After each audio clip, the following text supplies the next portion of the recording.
Hi, Mrs. Jackson. Do you have a few minutes? Sure. I wanted to go over Caleb's diabetes care plan with you. He was diagnosed over the summer with type 1 diabetes, and he will be in your class this year. It will only take a few minutes, and I have a one-page information sheet for you to put with other student medical information and in your subfolder for easy reference. Okay, thanks. I'm not sure if you've ever had students who have type 1 diabetes in class before, Mrs. Jackson, but even if you have, everyone is different. I haven't, and this makes me really nervous. I completely understand, and it can be confusing and nerve-wracking if you don't know much about it. Most people who have diabetes have type 2 diabetes, which is usually treated with oral medication, diet, and exercise. Type 1 diabetes used to be called juvenile diabetes because most cases were diagnosed in young people, but type 1 diabetes can happen at any age. If you don't know, type 1 diabetes is an autoimmune disease that cannot be cured. It happens when the pancreas stops creating insulin, which is a hormone required to convert glucose or sugar into energy. If someone doesn't have enough insulin in their blood, their muscles and internal organs cannot function properly, and the amount of glucose in the bloodstream can get to dangerously high levels. People who have type 1 diabetes must take multiple injections of insulin each day for the rest of their lives to keep their blood sugar from going too high and to keep them from having complications related to high blood sugar. Okay. Is that something that I need to be aware of happening in my class? Will Caleb have a way to tell me if he feels like his blood sugar is too high? Good question. Sometimes people can feel that their blood sugar is too high, which is called hyperglycemia, but this varies from person to person. They will often feel thirsty, have to use the restroom frequently, or maybe get sleepy or nauseated. Imagine how you feel after eating too much candy, and that's similar to the feeling of high blood sugar. Yep.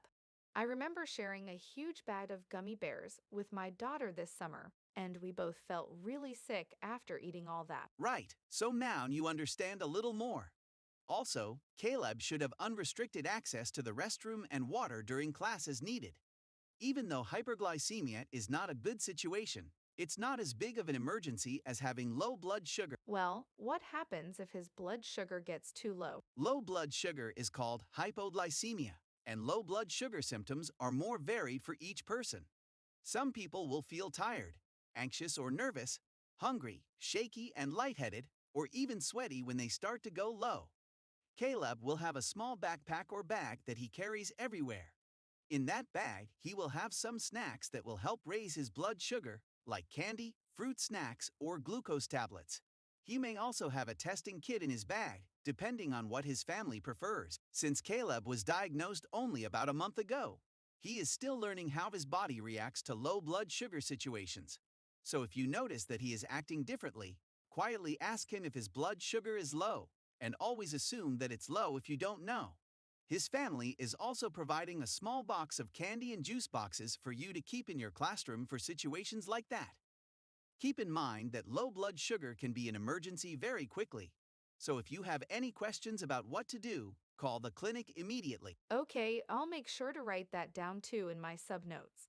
What else do I need to know about high or low blood sugar?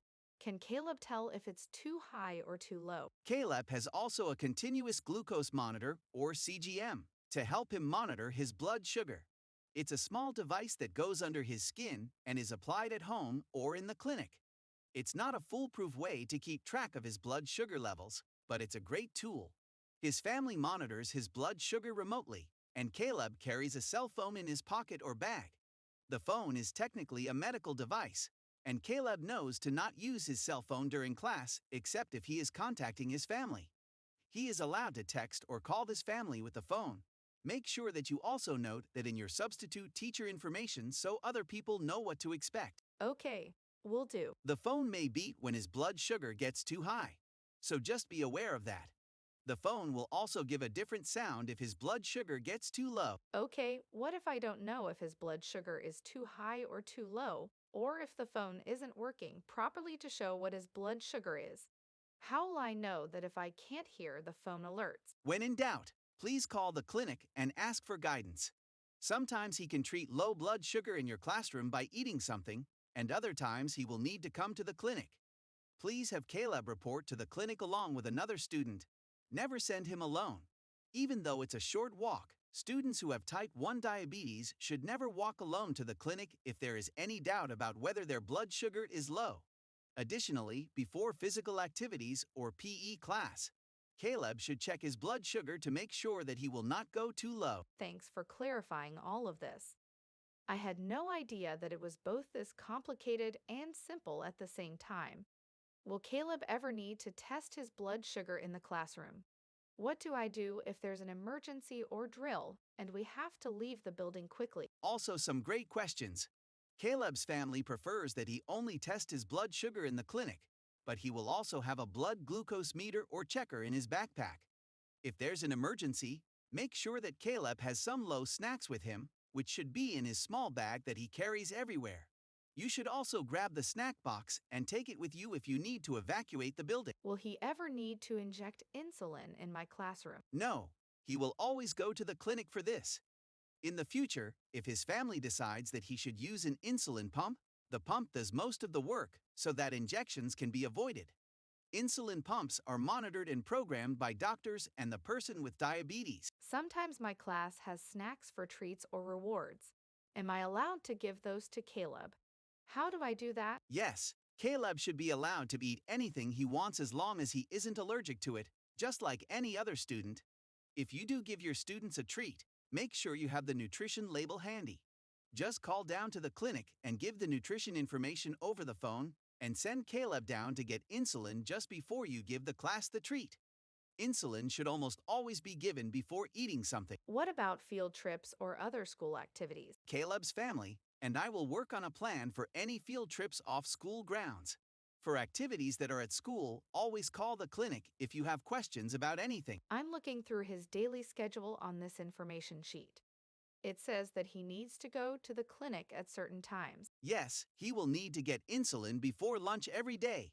So please send him to the clinic about 5 minutes before the rest of the class goes to lunch. At the end of the day, his family has also asked for him to check with the clinic to make sure his blood sugar isn't too high or too low before he gets on the bus. So be sure to note the times that he is supposed to go to the clinic. I will put copies of his diabetes care plan in your mailbox in the office. These are confidential, so put these with other medical information for your students.